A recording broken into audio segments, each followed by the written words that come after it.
नमस्कार, बहुत बहुत स्वागत है आपका बुलेटिन में। मैं हूं आपके साथ राजश्री हवाई। तो चलिए तेज रफ्तार अंदाज में देख लेते हैं खबरें।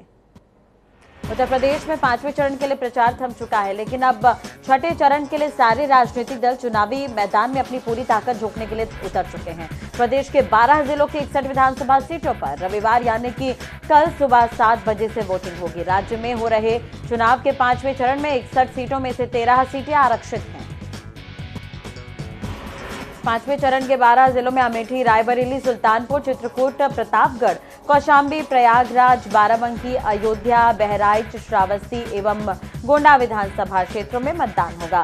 सभी नेताओं ने लोगों से ज्यादा मतदान करने की अपील की है। यूपी चुनाव के बीच सीएम योगी आदित्यनाथ ने अंबेडकर नगर के कटेहरी में जनसभा को संबोधित करते हुए विपक्ष पर जमकर हमला बोल दिया। उन्होंने कहा कि पहले परिवारवादी लोगों के राह चलते गुर्गे हमेशा तमंचा रखते थे, वो गुर्गे आज हनुमान जी का गदा लेकर चल रहे हैं।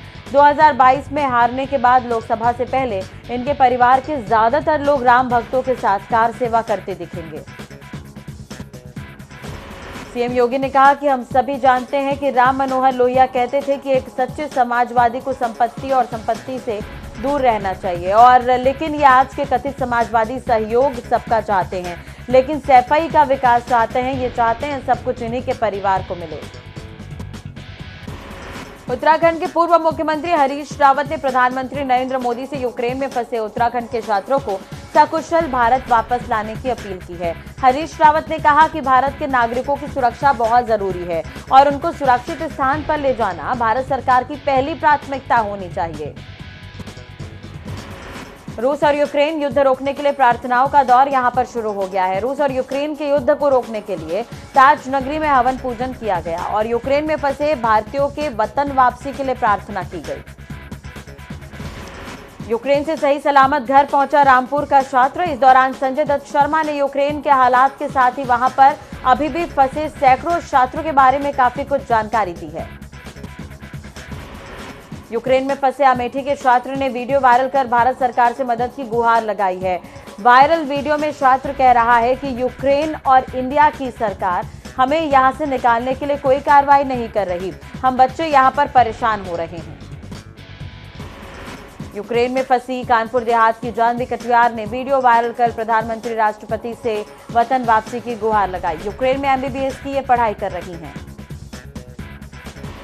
यूक्रेन में फंसे बरेली के आंवला के 2 छात्रों ने अपना वीडियो जारी कर भारत सरकार से सुरक्षा की गुहार लगाई है। आपको बता दें कि रूस और यूक्रेन में युद्ध छिड़ जाने के बाद भारत से गए बच्चे यूक्रेन में फंसे हैं।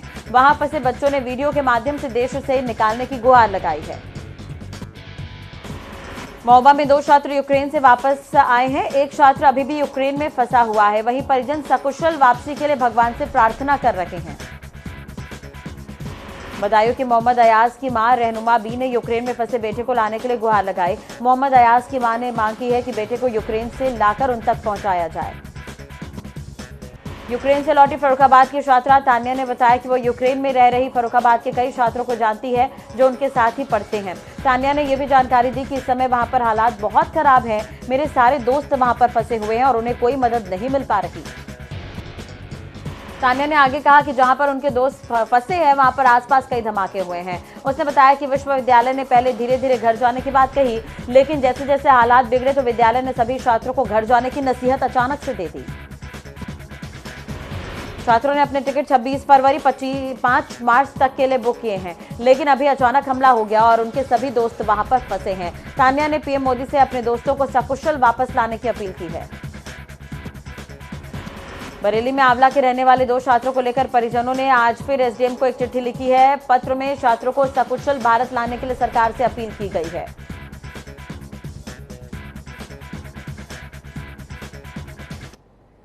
चलिए अब आपको सीधी तस्वीरें दिखाते हैं। सपा मुखिया चुनाव प्रचार कर रहे हैं, क्या कुछ कह रहे हैं सुनिए।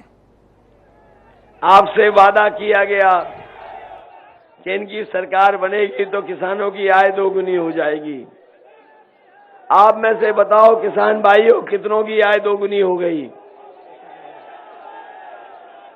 और ये सरकार जो दावा करती है कि समय पर गन्ने का भुगतान हो जाएगा, हमारे किसानों का कई जगह पर गन्ने का भुगतान नहीं हुआ है।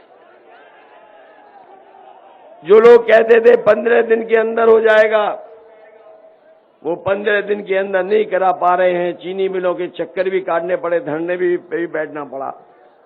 मैं अपने किसान भाइयों को भरोसा दिला के जा रहा हूं, समाजवादी पार्टी ने अपने मैनिफेस्टो में लिखा है कि सरकार बनेगी तो हमें बजट से अलग से अगर पैसा रखना पड़ेगा किसानों की मदद के लिए, तो बजट से अलग से पैसा रख करके किसानों का 15 दिन के अंदर भुगतान होने का काम होगा। किसी को धरने पर नहीं बैठना पड़ेगा, चीनी मिलों के चक्कर नहीं काटने पड़ेंगे। आपका धान लूट लिया गया, धान लुट गया कि नहीं लुटा धान, कोई कीमत नहीं मिली। और जब आप खाद लेने गए होगे तो आपको खाद नहीं दी सरकार ने, खाद नहीं मिल पाई, डीएपी नहीं दे पाई। और अगर खाद की बोरी लेके भी आए होगे तो बताओ 5 किलो की चोरी हो गई कि नहीं हो गई। मैं भी कभी कभी सोचता हूं ये बीजेपी के लोगों ने बोरी की चोरी कहां से सीखी होगी, ये बोरी की चोरी कहां से सीखी होगी। तब मुझे याद आया कि हमारे अपने गरीब लोगों ने कभी न कभी पार्ले जी का बिस्किट पैकेट देखा होगा। पहले वो पार्ले जी का पैकेट बड़ा आता था, जैसे जैसे महंगाई बढ़ी और उन्होंने मुनाफा कमाने का काम किया, पैसे उतने ही रह गए लेकिन पैकेट छोटा होता हो चला गया। बताओ छोटा हो गया कि नहीं हो गया।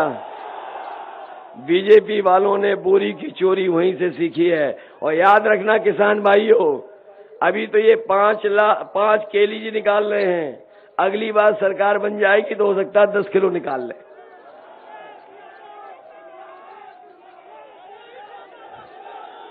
डीजल पेट्रोल महंगा हो गया कि नहीं हो गया महंगा,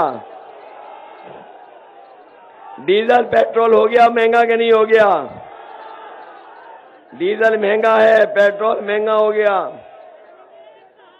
ये मुनाफा कमा रहे हैं और हमारे गरीब की जेब से पैसा निकाल करके अमीरों की तिजोरी भर रहे हैं।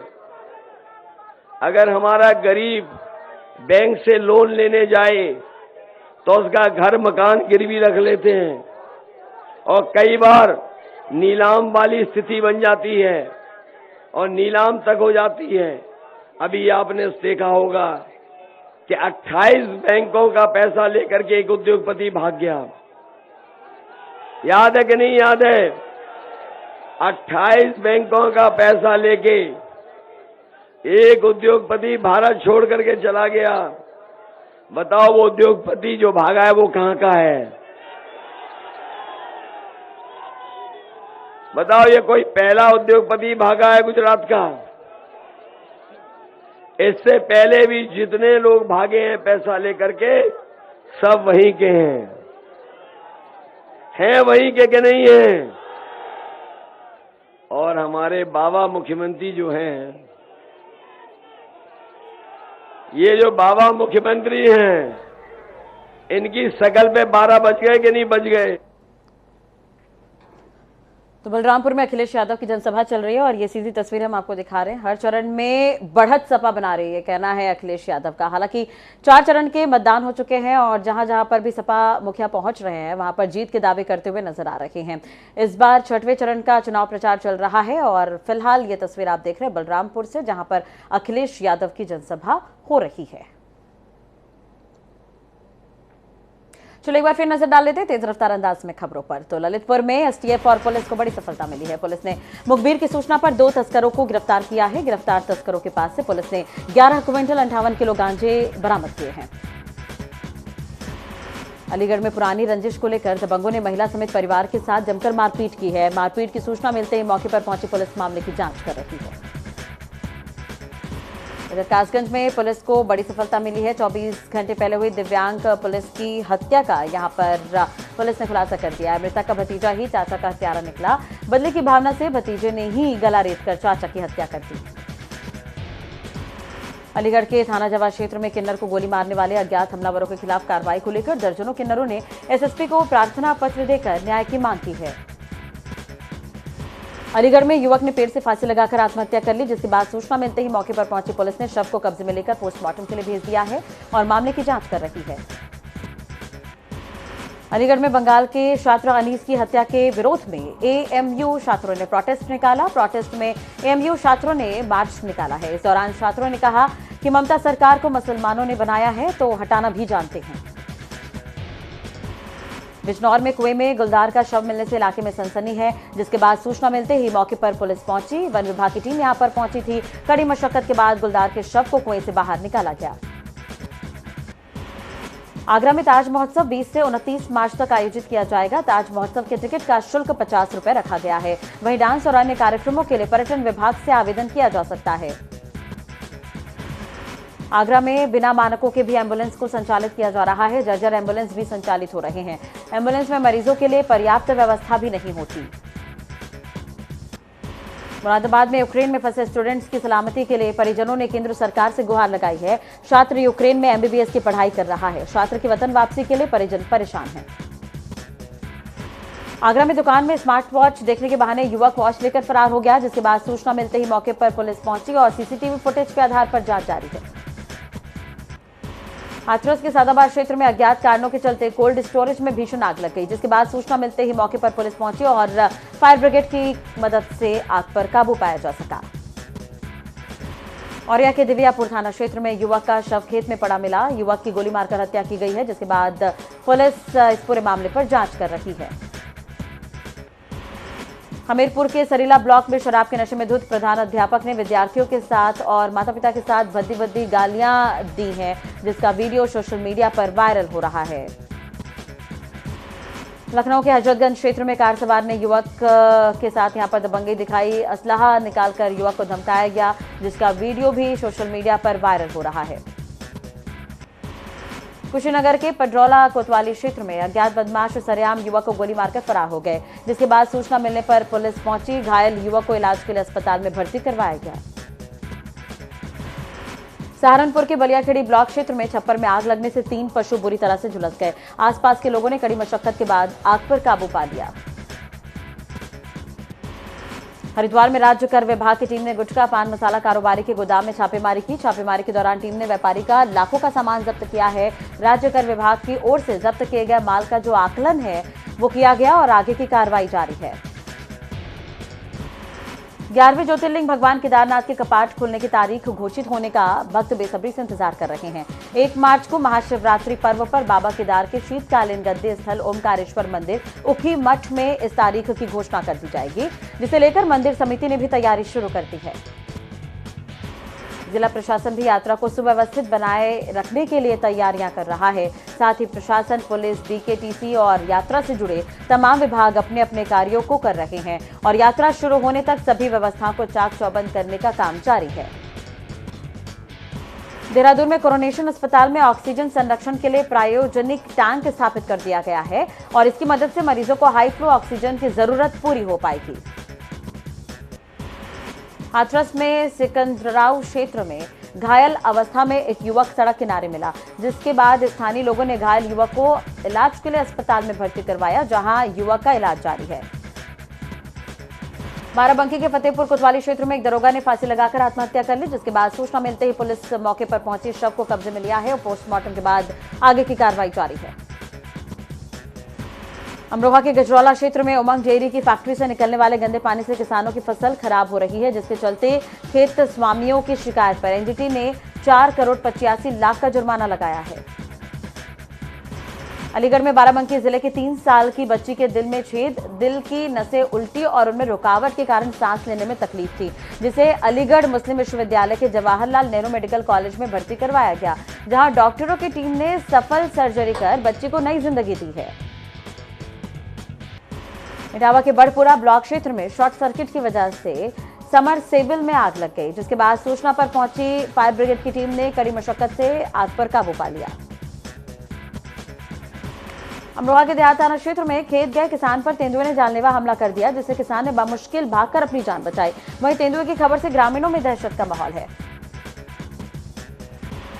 उन्नाव के पूर्वा कोतवाली क्षेत्र में बाइक सवार 3 युवकों को अज्ञात वाहन ने टक्कर मार दी, जिससे कि बाइक सवार 3 लोगों की मौत हो गई। वहीं घटना की सूचना पर पूर्वा पुलिस मौके पर पहुंची और तीनों के शवों को पोस्टमार्टम के लिए भेज दिया है। अमरोहा के नौगावा सादात थाना क्षेत्र में खाना बनाते वक्त झोपड़ी में आग लग गई, जिससे कि गरीब का आशियाना जलकर पूरी तरह से राख हो गया। आग लगने से लाखों रुपए का नुकसान हुआ है। आगरा के इत्मादौला थाना क्षेत्र में ट्रक चालक ने बाइक सवार को जमकर पीटा। पुलिस बूथ के सामने युवक को पीटा गया है। इस दौरान बूथ पर कोई भी पुलिस मौजूद नहीं था। मारपीट का वीडियो वायरल हो रहा है। अलीगढ़ के नगला पटवारी पर एक गन्ने से भरी ट्रैक्टर ट्रॉली पलटने से ट्रॉली के नीचे एक बच्चा दब गया। घटनास्थल पर सैकड़ों लोगों ने गन्ने के नीचे दबे बच्चे को बाहर निकाला। गंभीर रूप से घायल बच्चे को पुलिस ने इलाज के लिए हॉस्पिटल में भर्ती करवा दिया है। मथुरा के मांड क्षेत्र में एक प्रेमिका प्रेमी के पीछे शादी करने के लिए फरीदाबाद से उसके गांव पहुंची और पिछले 5 दिनों से पूर्व प्रधान के घर डेरा डाल रखा है और कहा कि वो अपने प्रेमी से शादी करके ही यहां से वापस जाएगी, लेकिन उसके प्रेमी और उसके घर वाले मानने के लिए तैयार नहीं हैं। अलीगढ़ के इगलास कोतवाली क्षेत्र में 2 युवक ट्रैक्टर ट्रॉली समेत गिर गए। पानी में डूबने से युवक की मौत हो गई। आपको बता दें कि पहले भी इस तरह की कई घटना हो चुकी है, लेकिन उसके बावजूद प्रशासन यहां पर लापरवाही बरत रहा है। बदायूं के सहसवान कोतवाली इलाके में सड़क किनारे 26 साल के युवक का शव मिला। वहीं बताया गया कि 2 साल पहले ही मृतक गांव की ही लड़की को भगा ले गया था, जो कुछ दिन पहले ही वापस आया था। वहीं गमछा से गला घोंटकर युवक की हत्या की गई है। फतेहपुर के सदर कोतवाली क्षेत्र में संदिग्ध परिस्थितियों में किशोरी ने फांसी लगाकर आत्महत्या कर ली, जिसके बाद मौके पर पहुंची पुलिस ने शव को कब्जे में लिया है और पोस्टमार्टम के लिए भेज दिया है। हरदोई के लखनऊ चौंगी स्थित राजकीय औद्योगिक प्रशिक्षण संस्थान में शॉर्ट सर्किट से वेल्डर वर्कशॉप में भीषण आग लग गई। आग लगने से मशीनें धू धू कर जल गई, जिससे कि वहां पर अफरा तफरी का माहौल देखने को मिला। दमकल की गाड़ी मौके पर पहुंची और आग पर काबू पा लिया गया है। हमीरपुर के सुमेरपुर थाना क्षेत्र में बेखौफ दबंगों ने चुनावी रंजिश के चलते महिला के साथ जमकर मारपीट की है और मारपीट के बाद महिला के ऊपर मिट्टी का तेल डालकर आग लगा दिया गया। वहीं आग से झुलसी महिला का स्वास्थ्य केंद्र सुमेरपुर से जिला अस्पताल उसे रेफर किया गया है। अलीगढ़ में मामूली कहासुनी को लेकर 2 पक्षों के बीच मारपीट का वीडियो देखने को मिला है। महिला और एक पुरुष के बीच जमकर मारपीट और खींचतान हुई है। वहीं एक पक्ष ने पुलिस को लिखित शिकायत दी है, जिसके बाद पुलिस जांच कर रही है। लखनऊ के गुडम्बा थाना क्षेत्र स्थित जहीरपुर गांव में भीषण आग लग गई, जिससे कि ग्रामीणों में अफरा तफरी का माहौल देखने को मिला। वहीं सूचना मिलते ही दमकल की गाड़ी मौके पर पहुंची और आग को बुझाया गया। आगरा में कोविड के नियमों के तहत उर्स की शुरुआत की जाएगी। शाहजहां का 367वां उर्स कल से शुरू होगा और 1381 मीटर की सतरंगी चादर चढ़ाई जाएगी। ललितपुर के कोतवाली ताल बेहट परिसर में कोतवाल ने महिलाओं को डंडों से पीटा। महिलाओं ने यहां पर शिकायत की है, जिसके बाद पीड़ित महिलाओं ने एसडीएम से न्याय की गुहार भी लगाई है। अपर मुख्य सचिव अमित मोहन आज ताज नगरी आगरा पहुंचे, जहां उन्होंने जिला अस्पताल पहुंचकर एक्सरे डायग्नोसिस सेंटर का निरीक्षण किया। वहीं इस दौरान उनके साथ जिला अधिकारी, मुख्य चिकित्सा अधिकारी CMS अशोक अग्रवाल समेत तमाम अधिकारी मौजूद थे। कासगंज के कोतवाली क्षेत्र के देवरी गांव में अज्ञात लोगों ने 25 साल के युवक को जान से मारने की कोशिश की। युवक को चारपाई से बांधकर फांसी का फंदा लगाने की कोशिश की गई। वहीं लोगों के आने की आहट सुनकर हमलावर आरोपी मौके से फरार हो गया, जिसके बाद परिजनों ने युवक को गंभीर हालत में जिला हॉस्पिटल में भर्ती करवा दिया है। फिरोजाबाद में सभी होटल स्वामियों को अपने अपने प्रतिष्ठान और होटल पर 15 दिन के बैकअप के साथ CCTV कैमरा लगाने होंगे। अवहेलना करने वाले संचालकों पर सख्त कार्रवाई होगी। कुशीनगर के खड्डा थाना क्षेत्र में 11,000 वोल्ट के फॉल्ट को ठीक करते समय करंट लगने से युवक की मौत हो गई, जिसके बाद सूचना मिलते ही मौके पर पहुंची पुलिस ने शव को कब्जे में लेकर पोस्टमार्टम के लिए भेज दिया है। हाथरस के टकसान रोड भट्टे के पास ट्रैक्टर ट्रॉली से बाइक सवार 2 लोग टकरा गए। हादसे में दोनों युवकों की मौके पर ही मौत हो गई, जिसके बाद सूचना मिलते ही मौके पर पहुंची पुलिस ने शव को कब्जे में लेकर पोस्टमार्टम के लिए भेज दिया है। अमरोहा के आदमपुर थाना क्षेत्र में बाइक सवार बदमाशों ने युवक की गोली मारकर हत्या कर दी, जिसके बाद सूचना मिलते ही मौके पर पहुंची पुलिस ने शव को कब्जे में लिया है। चलिए इसी के साथ ही फिलहाल इस बुलेटिन में इतना ही। अपडेट्स के लिए आप देखते रहिए जनता टीवी। नमस्कार।